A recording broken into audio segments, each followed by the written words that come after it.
Kada dođu ove ljetne vrućine, čini mi se da se u bašti napravi više grešaka nego tokom cijelog proljeća. Ono što je zanimljivo je da se većina tih grešaka napravi iz dobre namjere. Vidimo da je paradajz pustio listove, da paprika izgleda onako umorno ili da krastavci kao da su izgubili snagu i odmah pomislimo ovdje nešto moram uraditi. A nekad je najveća pomoć upravo to da biljku pustimo na miru. Ne kažem da ne treba baš ništa raditi, ali postoje neke stvari koje se moraju izbjegavati kada temperature odu na 34-35 stepeni. Prva od njih je nešto što svi manje više znamo, ali je jako bitna. Zalijevanje po danu. Ovo je vjerovatno greška koju sam i sam više puta napravio. Vidim paradajz oborio listove, šta drugo pomisliti nego da mu fali vode. Pa idemo ga zaliti odmah. Ali onda sam počeo obraćati pažnju na jednu zanimljivu stvar.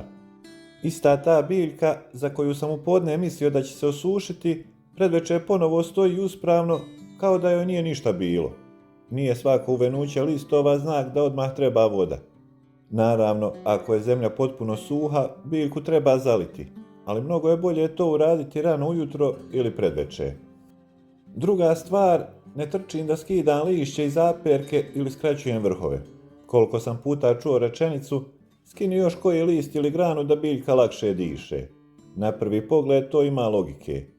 Ali kad malo bolje razmislite, upravo to lišće štiti plodove od direktnog sunca. Paradajz koji je cijeli dan izložen jakom suncu mnogo lakše je dobio žegotine. Naravno da uklonim bolesne ili suhe listove, ali neko veliko rezivanje po najvećoj vrućini više ne radi.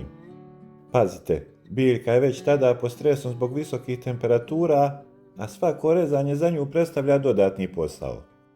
Treća stvar, možda i najčešća greška.